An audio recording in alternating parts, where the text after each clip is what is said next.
Glória a Deus. Deus é bom, muito bom. Em todo tempo Ele é bom.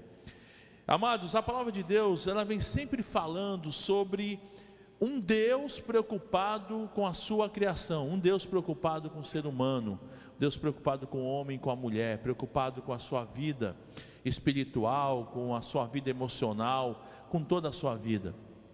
Na semana passada eu tinha preparado uma mensagem e eu pedi para que a minha esposa desse um testemunho, e durante o testemunho Deus foi ministrando ao meu coração, e eu falei de um assunto do que eu não ia falar, que eu tinha preparado para falar, e eu acabei falando sobre a paz, né? Deixe-vos a paz, vocês lembram? A minha paz vos dou, não vou lá dou como o mundo a dá.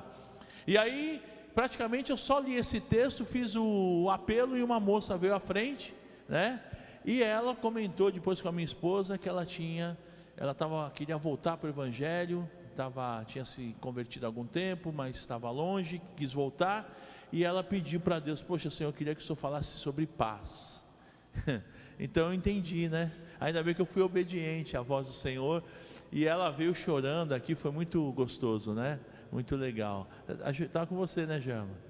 E é isso, Deus, Ele tem liberdade, e é isso que nós queremos, que Ele seja o Senhor nesse lugar.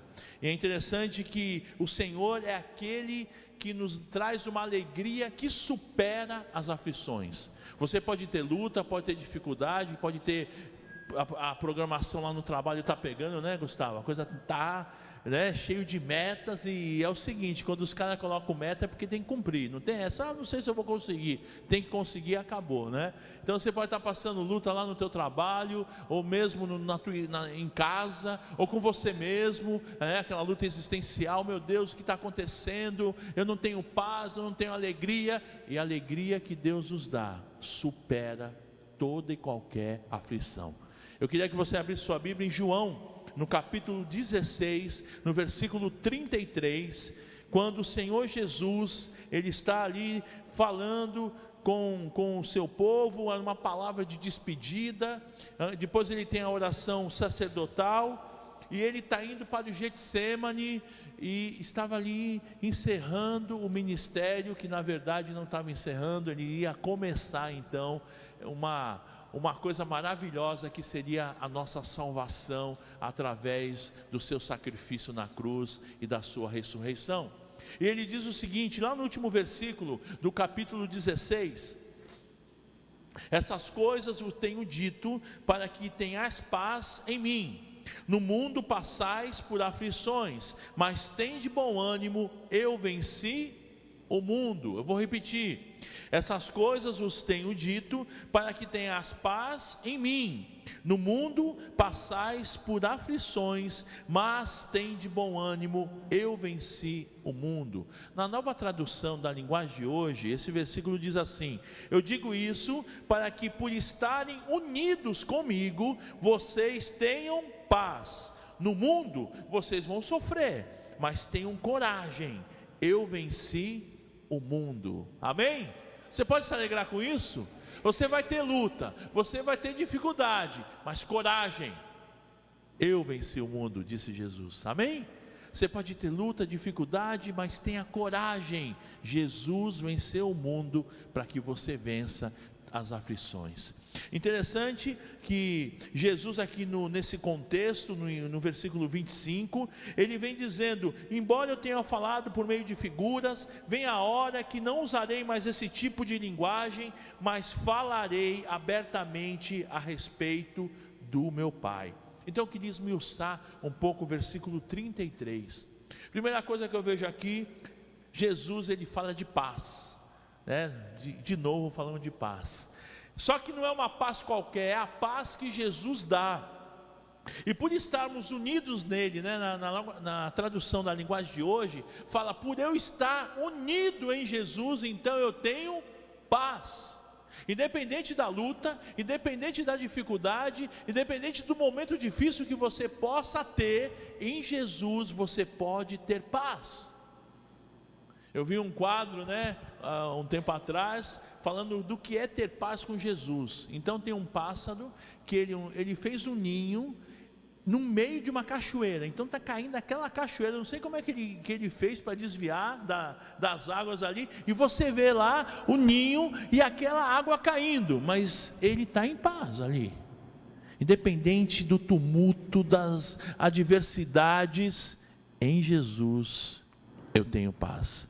Eu chego à seguinte conclusão: ter paz em Jesus não é ausência de luta, não é ausência de dificuldade, porque a vida com Jesus é uma vida muito emocionante, a gente tem muita coisa acontece, mas é ter a paz de Cristo em meio a todas essas situações.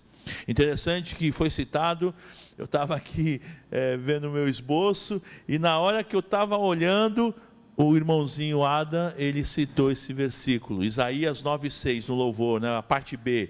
E o seu nome será maravilhoso, conselheiro, Deus forte, Pai da eternidade e príncipe da paz. Esse Jesus, ele tem o nome de príncipe da paz.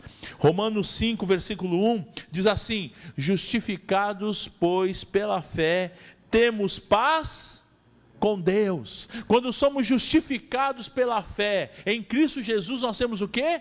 Paz. Fala para quem está do seu lado: você tem paz em Jesus.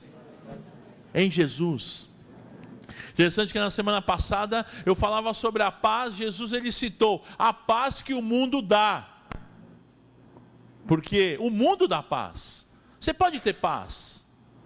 Vou sair de férias, vou para Nova York, ou vou para Cancún.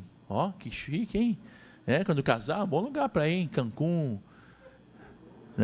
paraíso. É um momento legal de paz. Mas com Jesus, a paz de Jesus, você pode ir para Cubatão. Nada contra Cubatão, né, Jama? Nada contra. Mas eu tenho trabalho em Cuba, eu trabalhei no Casqueiro, indo todos os dias, 25 anos, todos os dias não, toda quinta, toda semana, 25 anos indo para Cubatão. Nada contra, mas não é diferente de Cancún. Começa com C, mas é bem diferente, Passar a lua de mel em Cubatão só na música lá, ridícula, que não tem nada a ver, Mas a paz que Jesus dá é em meio às dificuldades. Em Jesus, Romanos 5,1 diz: justificados pela fé, temos paz com Deus, por meio de nosso Senhor Jesus Cristo. É em Jesus, por estarem unidos em Jesus, eu posso ter paz. Segunda coisa que eu vejo nesse versículo: no mundo eu tenho aflições. Em Eclesiastes 9,2, o texto bíblico diz assim: passamos por momentos difíceis. Todos passam. O fato de ter Jesus não nos isentam das aflições. Vamos ler lá Eclesiastes 9,2. Eu acabei não lendo o texto.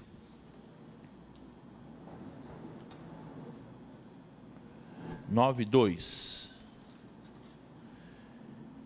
Tudo sucede igualmente a todos. O mesmo sucede ao justo e ao perverso, ao bom, ao puro e ao impuro, tanto aos que sacrificam como ao que não sacrifica, ao bom como ao pecador, e ao que jura como ao que teme o juramento. Ou seja, todos passamos por dificuldades, mas em Jesus nós temos a paz. Ter Jesus não significa que eu não vou ter luta. Ter Jesus não é isenção de lutas, de aflições. E o Senhor Jesus, ele quis dizer isso: no mundo você vai passar por lutas. Tem o desemprego, tem um problema em casa, tem uma enfermidade, uma tristeza, às vezes uma traição, alguém que, porque só vai te trair quem você confia, porque a pessoa que você não confia, você nem tem expectativa nenhuma. Então é dolorido, essas coisas machucam a gente fica para baixo, mas olha, Jesus está contigo. Independente da situação, das aflições que a gente possa passar, Ele é o Senhor. Agora, a diferença é como você vai enfrentar as aflições. Como que eu vou encarar as aflições. Então tem um texto lá em Lucas, capítulo 6, versículo 46 a 49. Abra lá comigo, por favor. Lucas 6, 46 a 49.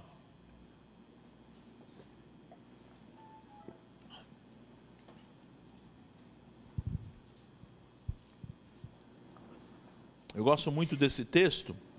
Geralmente eu leio lá o de Mateus, mas o de Lucas é bem legal. Por que vocês me chamam Senhor, Senhor, e não fazem o que eu digo? Eu mostrarei com quem se compara aquele que vem a mim. Com quem se compara aquele que vem a mim, ouve as minhas palavras e as pratica. É como um homem que, ao construir uma casa, cavou fundo e colocou os alicerces na rocha. Quando veio a inundação, a torrente deu contra aquela casa, mas não a conseguiu abalar, porque estava bem construída. Mas aquele que ouve as minhas palavras e não as pratica, é como um homem que construiu uma casa sobre o chão, sem alicerces, e no momento em que a torrente deu contra aquela casa, ela caiu, e a sua destruição foi completa.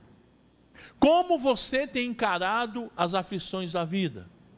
Talvez você pode encarar como esse religioso aqui. Não ser religioso é o importante, mas fazer a vontade do Pai. O Senhor Jesus, ele diz assim: por que vocês me chamam Senhor, Senhor, e não fazem o que eu digo? Versículo 46. Então, como é que eu devo encarar as aflições? Não como um religioso, mas como aquele que faz a vontade de Deus. É dessa forma. Porque quando eu encaro como religioso, a religião, meu irmão, o fato de você frequentar uma igreja, e você faz a sua oração, a sua, entre aspas, a sua rezinha, é lá de manhã, o Senhor abençoe esse dia, ou no almoço, como Moisés fazia, faça mal, faça bem, em nome de Jesus, amém, não é isso, é vida com Deus, é obedecer a Deus, não é aparência de crente, vamos lá, vamos para a igreja, ter aquele uniforme, gospel. Não, é mais do que isso, é obedecer o Pai. Vocês me chamam o Senhor, mas não fazem o que eu digo. Então, para encarar as aflições, faça a vontade do Pai. E a vontade do Pai, lá em 1 Tessalonicenses 4,3, é a vossa santificação. A vontade do Pai é que você se santifique. A vontade do Pai é que você diga não para o pecado. A vontade do Pai é que você obedeça a sua palavra. Amém? Amém.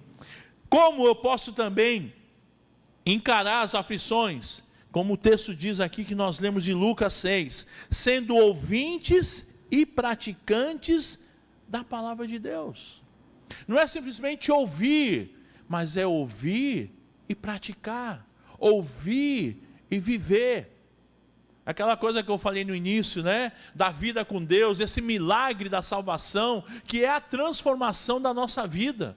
É uma coisa sensacional isso do crente. O crente, ele é transformado, e a transformação me faz amar o próximo.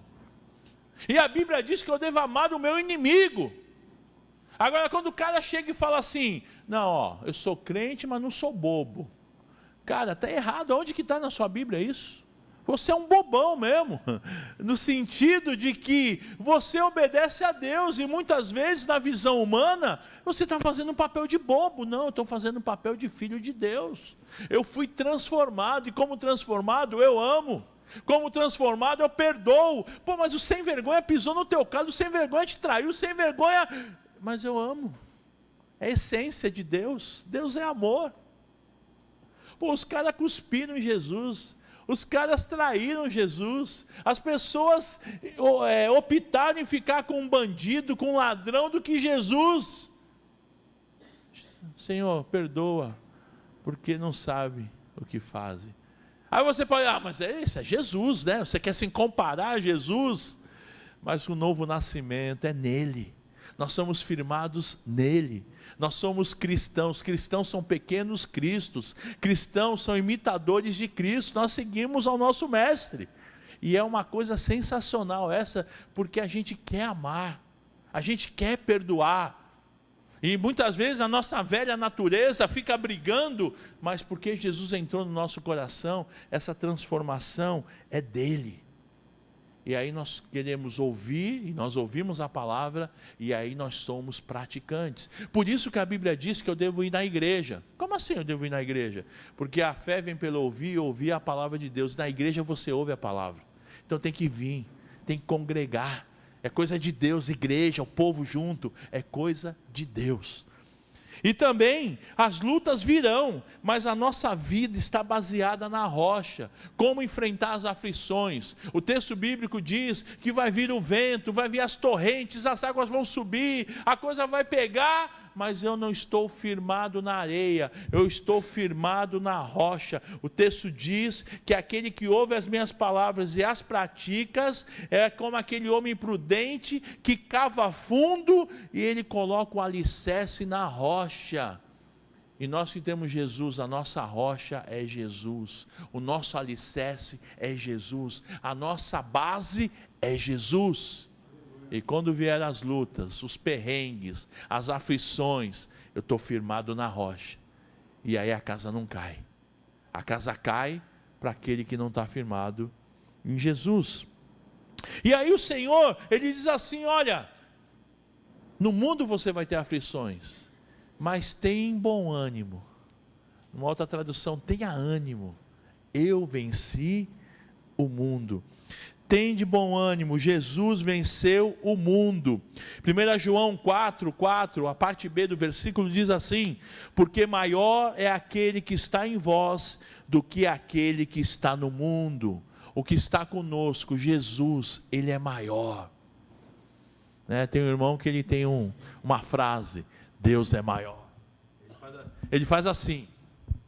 E é isso mesmo, Deus é maior, amém? Você pode repetir isso comigo? Eu vou contar até 3 e você vai dizer, Deus é maior, vai, 1, 2, 3, Deus é maior. Pode ser melhor, hein? 1, 2, 3, Deus é maior. Deus é maior, Deus é maior. Ele é maior que as lutas, Ele é maior que as dificuldades, Ele é maior que a pressão que você possa ter no teu trabalho, na tua família, no teu dia a dia, nas tuas angústias, nas tuas tristezas. Deus é maior, maior é o que está em vós do que aquele que está no mundo. 1 João 5,3, a palavra de Deus diz que a vitória que vence as aflições é a fé em Jesus. A vitória que vence o mundo é a nossa fé. 1 João, a vitória que vence o mundo é a nossa fé. Como vencer as aflições? Fé em Jesus, fé em Jesus. Foco em Jesus, olhando para Jesus, autor e consumador da nossa fé, porque quando eu olho para mim mesmo, quando eu olho para a situação, Pedro, ele teve aquela ousadia, Pedro ele era sanguíneo, ele tinha um temperamento sanguíneo, ele pensava com a boca. Você conhece alguém assim? Que pensa com a boca, hein, pastor João? Conhece alguém que tem a língua grande, A pessoa, ela pensa e fala. Não tem freio, Pedro era mais ou menos assim. Então Jesus está vindo pelas águas e ele,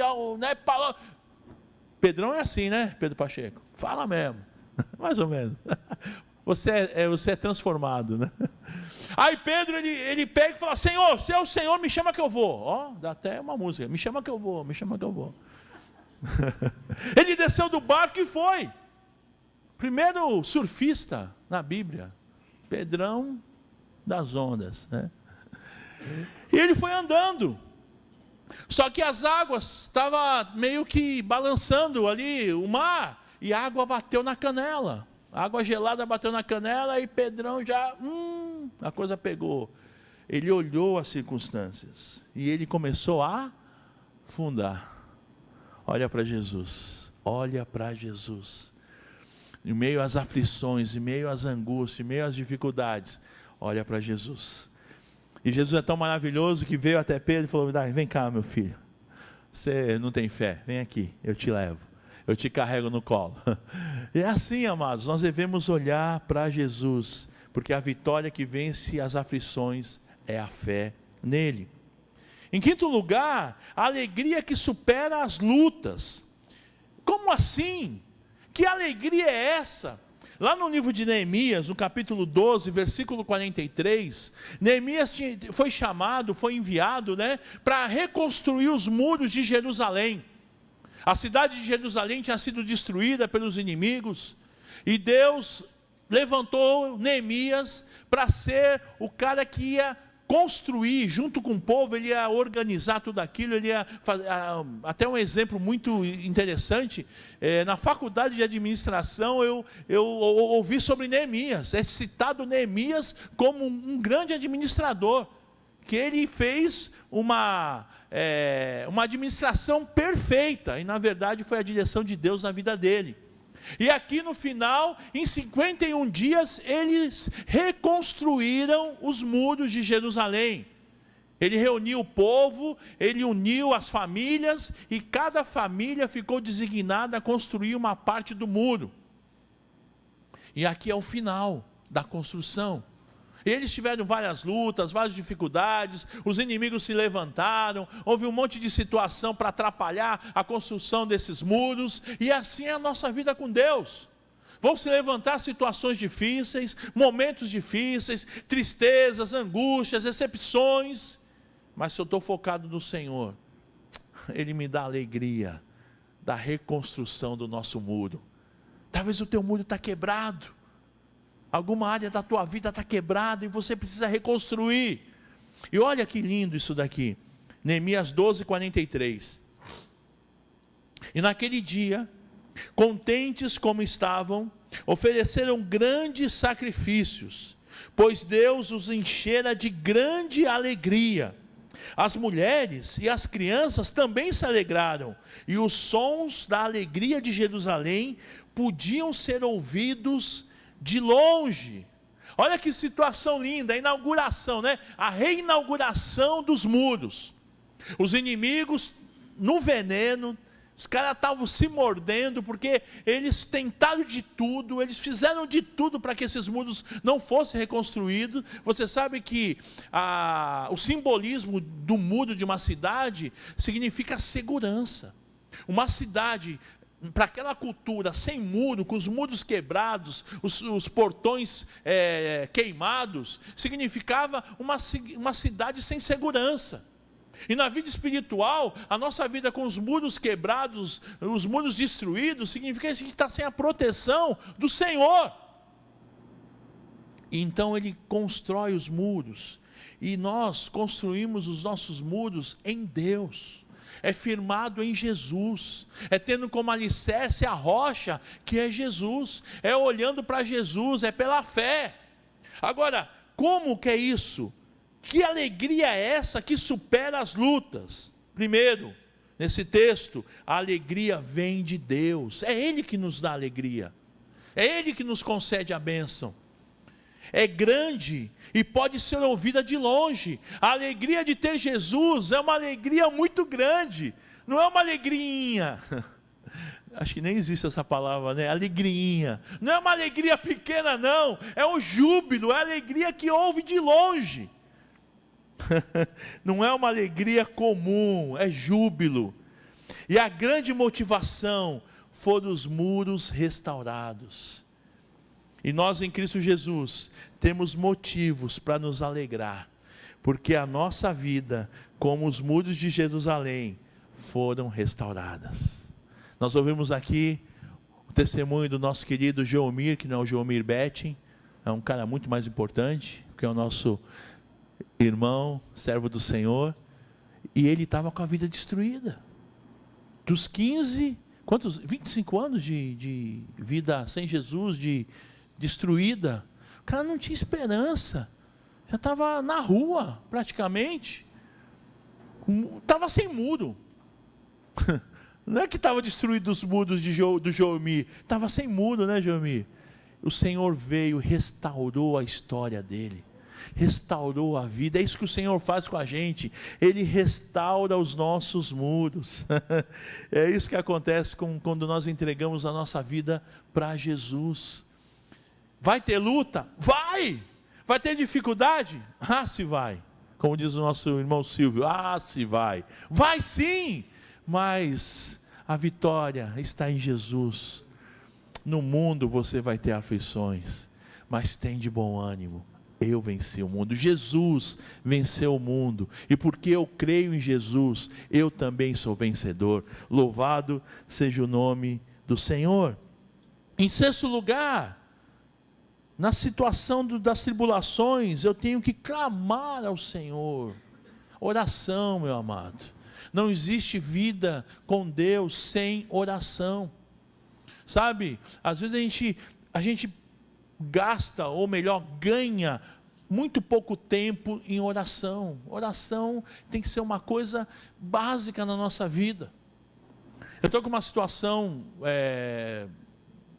uma coisa que me prometeram e não veio.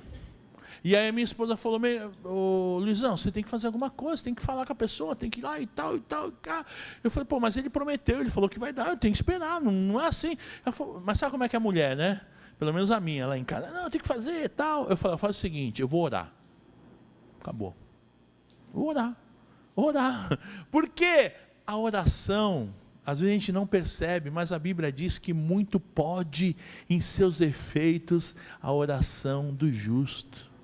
Às vezes o nosso braço a gente até consegue, a gente arromba a porta, a gente empurra a porta, a gente faz um monte de coisa, mas na oração é de uma forma muito melhor, porque já não é a minha ação, é a ação de Deus, é o poder de Deus. E às vezes eu arrombo a porta, Deus até permite que eu entre, mas não era para mim entrar. Eu era até para entrar naquela porta, mas não era naquela hora. E aí a gente fica, eu conversava com o maninho ontem, né? Eu falei: ansiedade, cara, para com isso, deixa de ser ansioso, mano. Porque eu sou ansioso, por isso que eu estava falando isso para ele, né?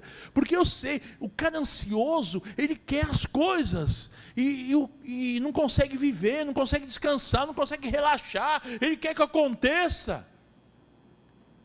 E a gente tem que querer que aconteça, não está errado você desejar aquilo que você quer, mas tem que ser na confiança de que Deus não erra.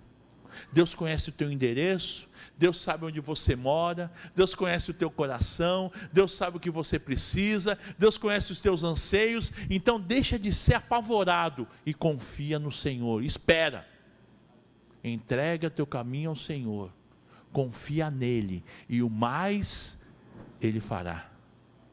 Tem um velho ditado que diz que quem come quente, como é que é? Quem é apressado come quente, né? Então espera. Não, como é que é? Come cru. Eu errei, eu mudei o ditado. Eu sou ruim de ditado.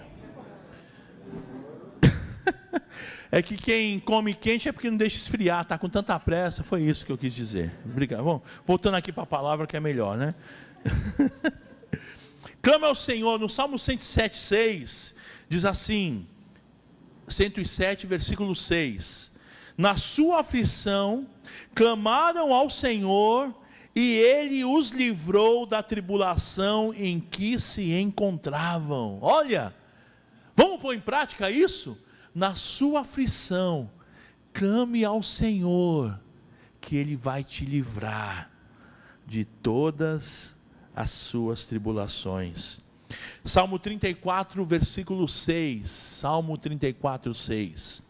Este pobre homem clamou, e o Senhor o ouviu, e o libertou de todas as suas tribulações.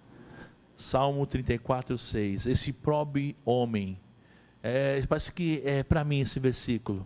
Este pobre Luizão clamou, e o Senhor o ouviu, e o libertou de todas as suas tribulações.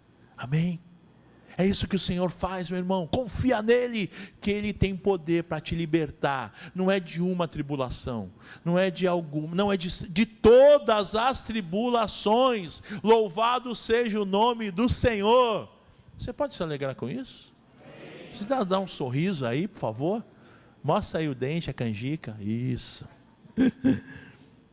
2 Coríntios 6, versículo 9 e 10. Eu gosto muito desse texto. O apóstolo Paulo, ele é tremendo. Até queria fazer uma propaganda do filme Paulo, o apóstolo de Cristo. Não sei se você ainda não assistiu. Você viu? Foi bom, né? você sai arrebentado do filme, né? Porque a gente olha assim, meu Deus, eu sou um crente meia boca. Vá assistir uma produção da Sony, um filme tremendo, que fala ali da vida de Paulo, um pouquinho, né? Porque é extensa a vida de Paulo. Eu tenho relido Atos dos Apóstolos, e eu fico assim, imaginando tudo aquilo que Paulo passou, e só com Deus mesmo, né? Um homem de fé, um homem durão. Paulo era durão, Paulo era um cara, ele era fariseu, ele era um cara perseguidor da igreja, mas quando ele caiu do cavalo, literalmente ele caiu do cavalo, Deus derrubou, Jesus derrubou ele do cavalo, mano. Ele teve uma experiência, essa experiência que eu estava falando do início, de transformação. No início, o camarada que Jesus falou para ele, ó, vai lá procurar Saulo, conversa com ele. Ele ficou meio assim, pô, Senhor, mas esse cara aí, o Saulo, o cara mata cristão, tal. Os caras ficaram com medo. Tiveram que levar para os apóstolos e falar, não, ele mudou de vida, porque o cara era terrível, era matador mesmo. Parece aqueles filmes de faroeste, né, que chega um matador na cidade, todo mundo se esconde. E Paulo era assim, mas quando Jesus entrou, transformou a vida do cara. Ele diz aqui em 2 Coríntios 6, 9, 10, como desconhecidos, apesar de bem conhecidos, falando da gente, né, em Cristo Jesus, nós somos desconhecidos, apesar de bem conhecidos, como se estivéssemos morrendo, mas eis que vivemos, espancados, mas não mortos, entristecidos, mas sempre alegres, pobres, mas enriquecendo a muitos, nada tendo, mas possuindo tudo. Essa é a vida do cristão, né? Tem a sua vida restaurada, e pensando assim do lado humano e do lado espiritual, desconhecidos, humanamente falando, mas em Cristo Jesus bem conhecido. Nós somos conhecidos do Deus dos deuses, nós somos conhecidos de Jesus, nós somos bem conhecidos, humanamente falando, como mortos, não temos valor nenhum. Às vezes o cara se acha, o cara tem dinheiro, tem condição, meu irmão, ele vai morrer igualzinho a todo mundo, não é? Tem um pastor que ele falava assim, eu nunca vi atrás de um cortejo fúnebre um caminhão de mudança, com um carrão do cara, com a TV 100 polegadas, né, não, morreu, deixou tudo, o carrão ficou, vai dar briga ainda, mano. Mortos, humanamente falando, mas em Cristo, bem vivos, castigados, mas crendo na vitória. Muitas vezes nós somos castigados, nós passamos por situações difíceis, mas nós cremos na vitória, porque nós temos a vitória. Tem de bom ânimo, eu venci o mundo. Tem de bom ânimo, eu venci a morte. Tem de bom ânimo, eu te perdoei. Tem de bom ânimo, eu te dou salvação. Tem de bom ânimo, eu te dou vida. Glória a Deus. Entristecidos, mas sempre alegres. Porque eu posso ficar triste. Eu estava no cabeleireiro, dando um tapa, fiquei mais bonito, dizem, né? Lá em casa, minha esposa falou. E eu estava falando para ele, tenho diabetes, pressão alta, estou com isso. Aí a irmã se escandalizou, mas você é pastor. Eu falei, pois é, mano, eu estou derrubado, né? Mesmo sendo pastor. Como nada tendo, mas possuindo tudo. Eu tenho a alegria da salvação, eu tenho a vida eterna. Tenho a diabetes, tenho a pressão alta, mas está tudo tranquilo, está tudo sob controle. Glória a Deus. E é isso, quando nós estamos em Jesus, quando a nossa vida está baseada nele. No mundo tereis aflições, mas tem de bom ânimo.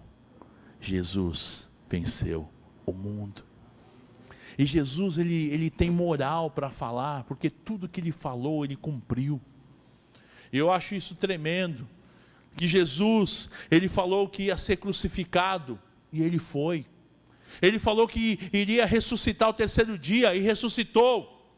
E Jesus falou mais, eu vou para o Pai, mas eu volto. Ele vai voltar, e ele vai cumprir, porque tudo que ele falou, ele cumpriu. E em Cristo Jesus, nós vamos viver eternamente com Ele, é vida eterna. E amados, eu quero terminar essa palavra te dando um desafio, que você reconstrua, ou que você acerte alguma coisa que está quebrada no teu muro, a proteção da tua vida. Talvez essa aflição está te fazendo você abrir o muro, a proteção espiritual. Você não tem orado, você não tem lido a Bíblia, você está meio devagar na fé. Não permita. No mundo você passa por aflições, mas olha, tem de bom ânimo, Ele venceu o mundo. O versículo que eu li no início diz: eu disse essas coisas para que tenham paz em mim. Jesus, Ele alertou: vocês vão ter aflições, vocês terão lutas, vocês terão dificuldades. Eu estou falando isso para que vocês tenham paz em mim. A paz que Jesus dá tem a ver com relacionamento. Não é só teoria, não é religiosidade. Eu fui na igreja, olha lá, marquei o meu ponto. É mais do que isso, é relacionamento, né? Agora diz que tem o crente praticante e tem o crente não praticante. Não entendo isso. Eu sou crente, mas não vou na igreja. Desigrejado. É um desgraçado, coitado. Fora da graça, né? Com todo respeito. Fora da graça é desgraçado. Então, não tem como. Essa menina só ri, irmão. Tem Jesus, né? Tem que rir. Não é verdade? E aí, meu irmão, é praticar, é viver, mais do que frequentar. É legal, tem que vir à igreja, sim, mas é viver, é lá fora, sabe? É no teu dia a dia, é fazer a diferença. Hoje eu entrei numa loja, mais uma vez, a loja estava vazia, eu entrei, a loja encheu. Fiquei até incomodado. Pô, a mulher está me atendendo agora, ela fica empurrando aqui.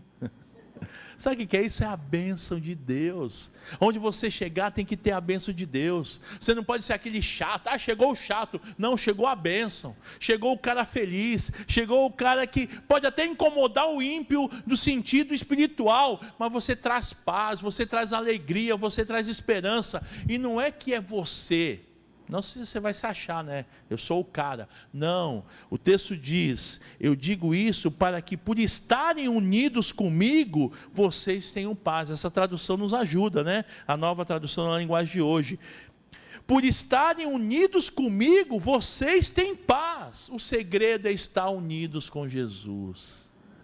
No mundo, vocês vão sofrer. Mas tenham coragem. Eu venci o mundo, disse Jesus. Amém?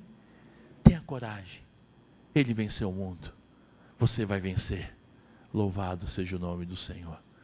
E o meu desafio para essa noite, para mim e para você: conserte os muros. Como Neemias e aquele povo, eles restauraram os muros que estavam quebrados. Eles estavam envergonhados, eles estavam entristecidos, eles estavam amargurados, eles estavam para baixo, eles estavam sendo humilhados, mas o Senhor restaurou a vida deles. Quando nós estamos em Jesus, a nossa vida é restaurada.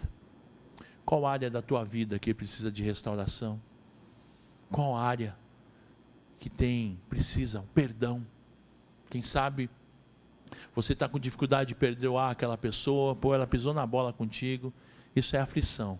No mundo você vai ter aflição. Mas olha, em Jesus você tem paz.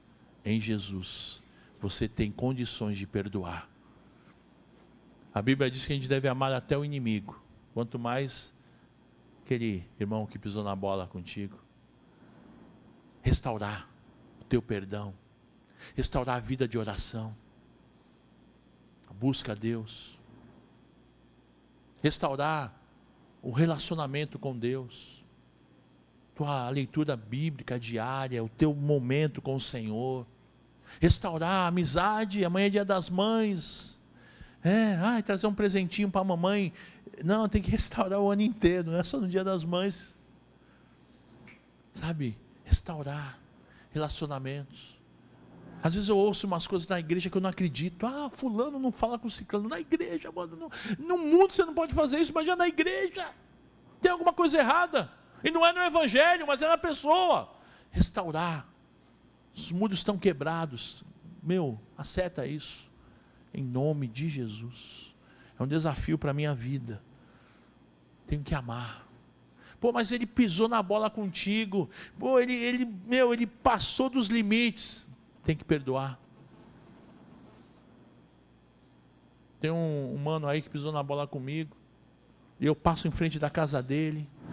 E eu oro assim: Senhor, não permita que o erro dele me faça pecar.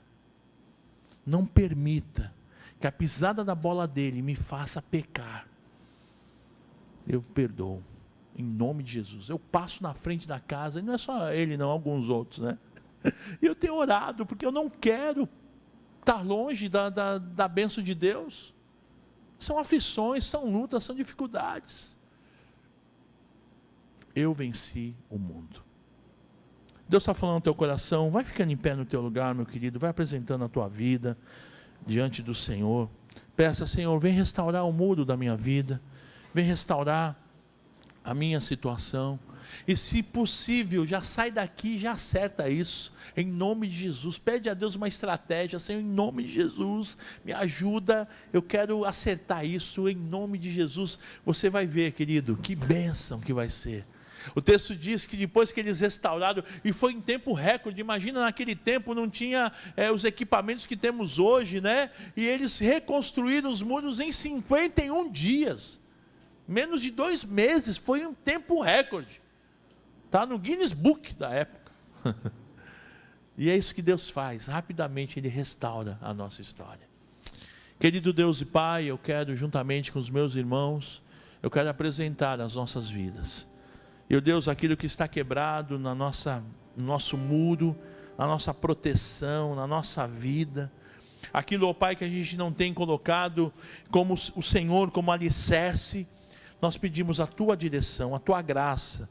Ah, Pai, nos ajuda, perdoa, Pai, porque temos falhado, temos pecado, temos, ó Pai, agido sem confiar em Ti.